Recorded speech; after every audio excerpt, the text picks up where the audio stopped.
Good afternoon. My name is Farid Bidgoli, and I'd like to thank the Megatech Forum 2022 for inviting me here today to speak to you something I'm really passionate about, and that is personalised healthcare.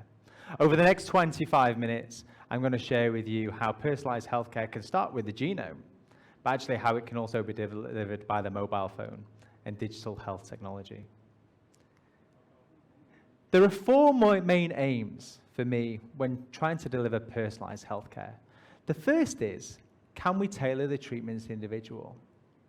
That's really important if we're going to improve outcomes, and I'll share with you how. The second is can we improve their experience of care? And we all like care delivered in different ways. And this is something in healthcare we often neglect. We try and treat people the same way, the same all the time. The third is can we improve health outcomes? Because that's the most important thing to people. If we can't improve outcomes, then there's no point improving the experience, and there's no point improving the treatment to the individual and tailoring that treatment to the individual. And then fourthly, we're in an aging society worldwide. And unless we can deliver healthcare at lesser costs, healthcare is going to become unsustainable. And I'm going to share with you how personalised healthcare can actually deliver healthcare at lower cost. In 2021, there was a study done by the Copenhagen Institute called Future-Proofing Healthcare, which assessed 10 countries across ASEAN. And Thailand was one of those countries. And it assessed them at how ready they were, or whether they were already delivering personalised healthcare. And we assessed different parameters. So we assessed whether they had data infrastructure, electronic medical databases, healthcare registries, whether we were using already digital technologies such as wearables, devices, mobile phones, apps to deliver improved personalised healthcare experience, whether we're using medicines tailored to individuals based on their genome, based on their genomic mutations. And I'll share with you a little bit more about this later. And then overall, was there a political willingness? Did they have a great policy? And I'm happy to say that Thailand overall actually ranked #1 for its policy, along with Taiwan. However, overall, it ranked 7th. And it ranked 7th because Thailand is yet to bring that policy into practice. And to do that, it must invest in that policy significantly. So let's start with the genome. And this is an area where, it's quite simple. We're all different. We all look different to each other. But in terms of the genome's difference, it only represents around about a 0.1% difference from one person to the other. But actually that equates to 3 million differences in our DNA. And it's those 3 million differences which make us unique. And therefore, we should be treated uniquely. And Thailand is trying to understand, for the Thai population, what makes you unique. And if we understand what makes you unique, then we're able to treat people significantly differently from others. And therefore, maybe you have different genomic mutations for me as a Westerner, and therefore we can help improve your outcomes differently. Now, the Thailand genomic strategy aims to actually screen 50,000 people and sequence their whole genome here in Thailand. And that data will give a richness of information which we can use to drive research, we can use to drive treatment decisions here in Thailand. And hopefully that will have a huge impact. Thailand actually has a specific policy as part of its genomics policy to specifically look at cancer. And I'm going to focus a little bit with you on cancer, because we can look at whether we use blood testing or whether we can use molecular testing from solid tumor samples. We can really understand then what genomic mutations we have, what biomarkers you have, and that provides us with a great opportunity to treat people differently. And if we can develop a central database of the cancer mutations here in Thailand, then we're able to have a huge impact. And this is why it's important. It's important because actually cancer is the #1 cause of death here in Thailand. It kills more people than anybody. And with an aging society, more people will get cancer in the future. If we take something like liver cancer actually kills 2 people every hour here in Thailand. If we look at lung cancer, the most prevalent cancer, the most common cancer here in Thailand, then actually it's really important because I'm going to share with you that lung cancer is not one type of cancer. It's around about 13 or 14 different types of cancers. And science has moved at a huge pace. 10 years ago, 2012, scientists, researchers thought that cancer was the disease of the cell. Today, we know it has nothing to do with the cell. It has to do with genetic mutations in our DNA. And those genetic mutations can be stimulated by external factors, carcinogens, by the environment, by viruses, by radiation, by the things we eat, the things that we wash with. Yeah, there's lots of determinants. Or it could just be the fact that we're genetically predisposed to certain types of cancers. And that's really important because if we look about how we used to treat cancer, then actually we used to, what I call sheep dip everybody. We used to treat everybody the same with cancer 10 years ago. And therefore, lots of people got different outcomes. Of course they did. So what's really important is that we've moved the science by understanding and using molecular technology, molecular diagnostics, to understand specific genomic mutations in specific cancers. And therefore, we're able to shift a little bit and treat people as individuals. I said I would talk to you about lung cancer. Lung cancer is around about 13 to 14 different types of cancers. So if you're ever unfortunate enough to know anybody that's been diagnosed with lung cancer, please encourage them to ask their doctor, which type of genomic mutation do I have? For example, for patients with common types of lung cancer, then one of the questions I would ask is my PD-L1 mutation high or low? Because if it's high, then actually, versus a standard of care, we can go from 9 months survival to 20 months survival, or even longer if we diagnosed at a very early stage, up to 3.5 years and onwards. Lung cancer used to be considered as a death sentence. Today, if we diagnose it early enough and we use a biomarker and a genetic test, then we can have fantastic outcomes and people can survive for a very, very long time. So that's why personalized healthcare is important when improving health outcomes. And if you can imagine how we used to treat cancer, treat everybody the same way, there's lots of inefficiencies in that.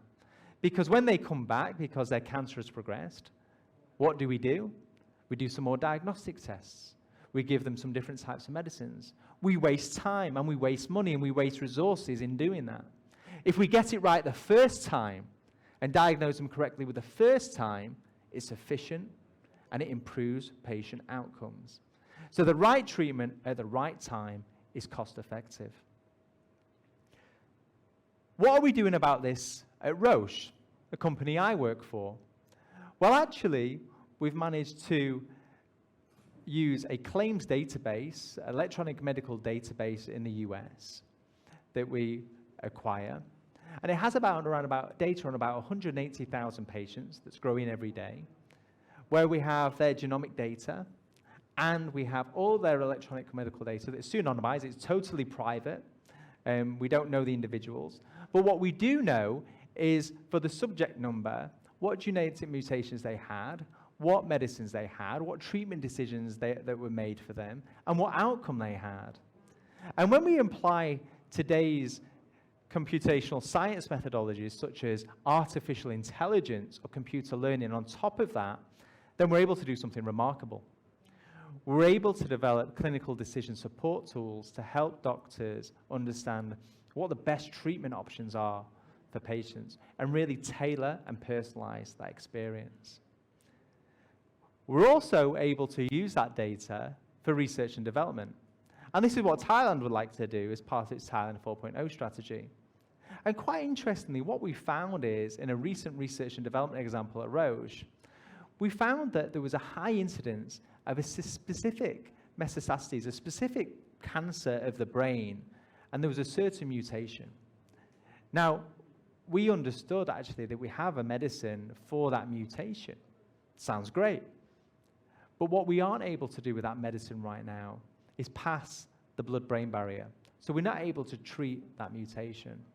But by understanding that, we're able now to work from a scientific point of view on our formulations to hopefully eventually treat that type of brain cancer. This was the model I was talking to you about, and this is available here in Thailand.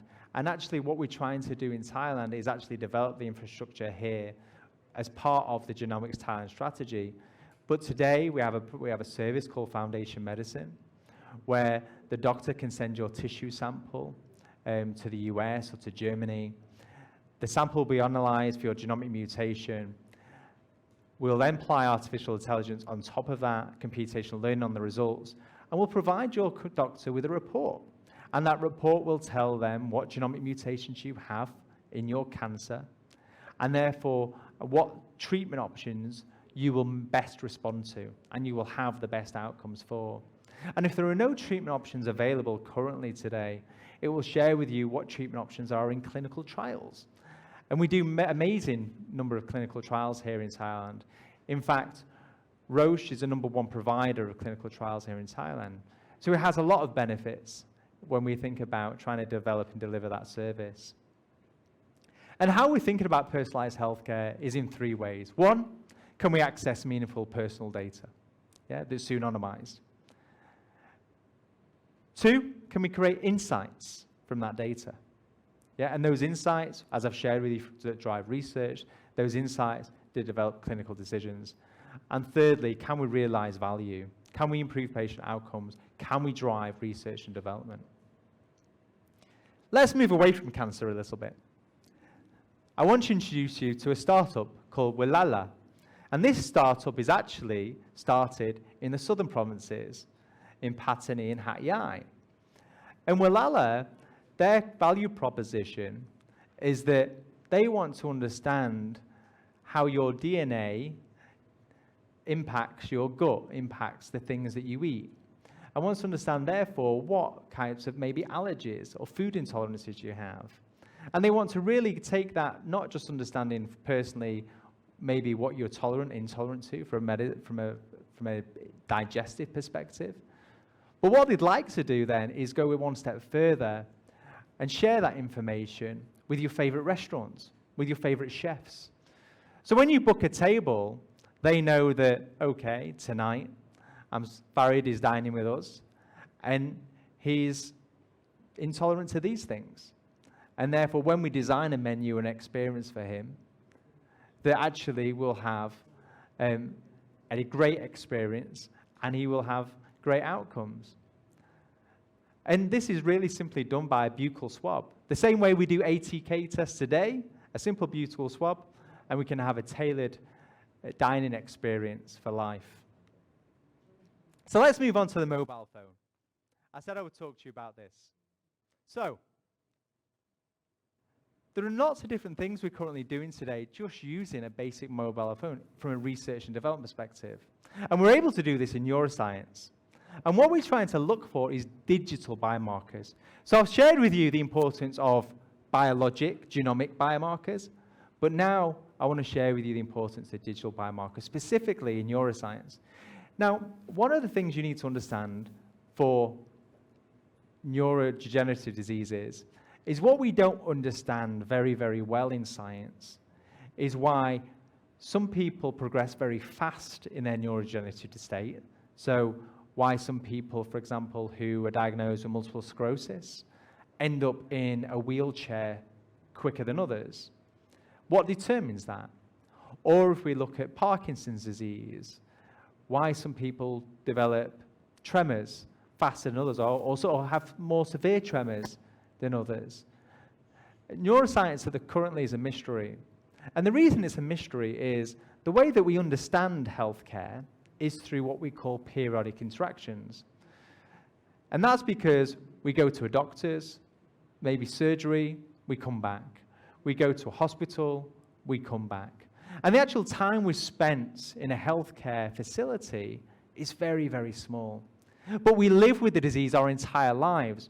So therefore, wouldn't it be great to understand the digital biomarkers and understand how people live with the disease their entire lives? And that would give us clues of why people, let's say, progress faster or have different experiences or outcomes of care. So, actually, last night I got a message from the general manager in Australia, and they've just launched the Floodlight study in Australia. Now, the Floodlight is a wearable digital technology to understand multiple sclerosis.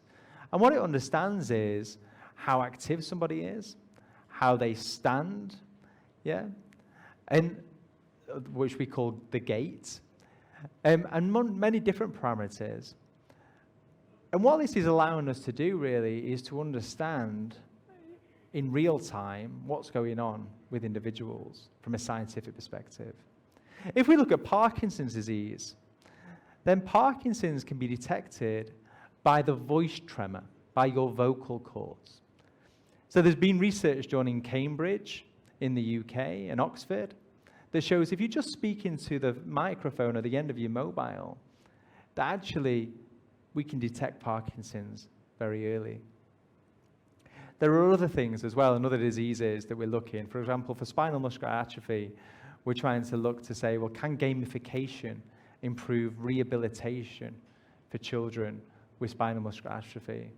Can gamification help us understand Alzheimer's disease and our mental state and whether we are progressing with Alzheimer's faster or slower, for how quick we respond to things on our mobile phone? If we look at ophthalmology and we move slightly, it's also really important that we can actually think about how we detect eye disease and the deterioration of eye disease. And again, eye disease is thought to be neurodegenerative in many ways. And one of the innovations that we're experimenting here at Roche is to understand whether somebody's visual acuity, so whether they can see, is deteriorating over time. And we're doing that by simply helping understand using algorithms where a patient presses on their mobile phone. And if we see a deterioration, then we're able to flag to the patient and to the ophthalmologist that they may need to go and see and have a consultation. Again, we're personalizing experience. We're understanding that individual and how they're progressing. So rather than being recalled for a 6-month checkup, maybe a person needs a checkup at 2 months, maybe again at 8 months, because we're able to understand their deterioration in real time. And I'm really excited that this year we'll be launching a clinical trial here in Thailand to understand how visual acuity, a digital vision aid that's put in a VR headset that's using a mobile phone, can actually enhance vision in patients. And this has been remarkable because patients who with low visual acuity, they maybe have a very poor quality of life. Maybe they can't walk to the shops, they can't read a book, they can't watch television, they can't see their family members. However, with an invention called Sight Plus from the company Give Vision, we're able to improve their visual acuity through a mobile phone and able to allow them to read again, to see objects more clearly. And what we're moving onwards is can we therefore understand, similar to our app, can we understand in real time vision loss as well? And why is this important? Well, let's go back again to one of the things I said, one of the 4 principles of personalized healthcare. Can we improve the experience and can we reduce the cost of care? Now, in the UK during COVID, in early 2022, at the COVID peak in the UK, we saw that actually there was a 25% reduction in the number of patients attending appointments. Why? Because patients didn't want to go into a different setting of care where they could maybe get COVID. And in Moorfields Eye Hospital in London, what we saw a drop of referrals for age molecular degeneration from 65% to 87% in the first month of the outbreak. So less patients are being referred. Again, how do we deliver healthcare differently? How do you have an eye test in the home care setting?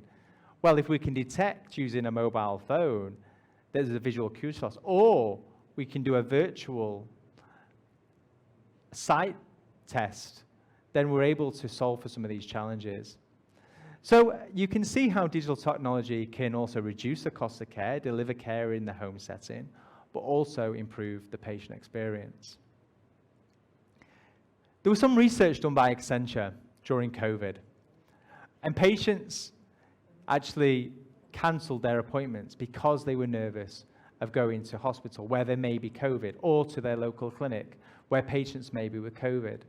And we saw a 78% decrease in physician appointments.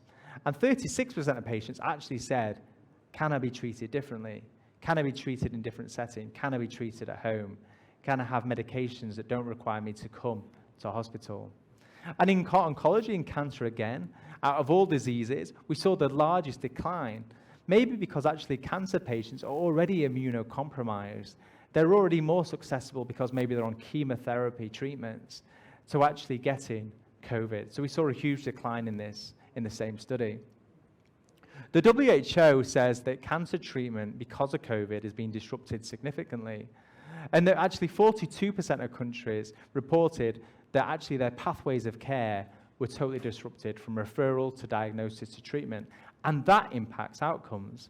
If we look at breast cancer, a recent UK study said that actually because of delays in screening diagnosis in breast cancer, bowel cancer, lung cancer, and esophageal cancers, in fact, this will lead to 3,500 more deaths simply because of delays in screening.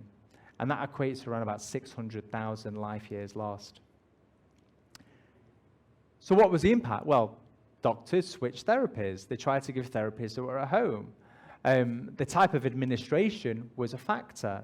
But actually, it shouldn't be a factor, because there are different types of administrations where you can have the same medicine in the hospital setting as you can in the home care setting. 58% of patients said that actually, in the new normal, that we'd like to be treated at home, outside of a hospital. And actually, 62% of physicians believe that actually after COVID, we will never go back to a normal. We will all like to be treated virtually. And why is that important for Thailand? Well, if we think about individuals in upcountry, we can clearly see that actually traveling a long, long way to a hospital for a diagnosis or for a follow-up or for an infusion if you have cancer, it's time-consuming. It's not the best experience.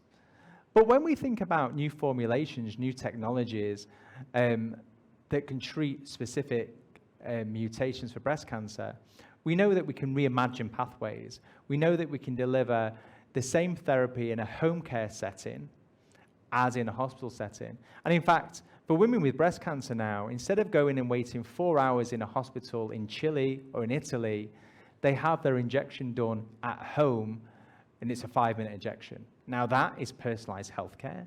It's improving the experience of care. It's in the home setting. And moving care to the community is far cheaper than paying the big electricity bills and all the utility bills and having all of the assets and infrastructure in hospitals that we need. So we can also look to different technologies. And lastly, I'm going to share with you an example that I really love. And this is Siriraj Connect. And Siriraj is one of the hospitals for me that is really trying to deliver personalized healthcare. And the leader there, Dr. Chedchai, is doing a great job. And Siriraj Connect do everything from telling you when your appointment time is, whether it's delayed, whether you should have, if you're in a waiting room and your doctor's not going to see you for 20 minutes, maybe you can go and grab a coffee before you see him. And actually, Siriraj takes it so importantly personally when they're delivering their telemedicine, their telehealth consultations to people at home, that they actually have a mirror on the desk. So people understand that, are they smiling? Because when you smile, you sound happier. If you're not smiling, you don't sound happy when you're talking to somebody. So those little differences make a big difference to how we personalize care, we personalize the treatment of care. So hopefully I've shared with you today how, whether it be from the genome to the personalized phone, we can really make a big difference when it comes to personalized care, to tailor treatment of care, improve the experience of care, deliver better outcomes, and reduce costs of healthcare in society. Cap con cap.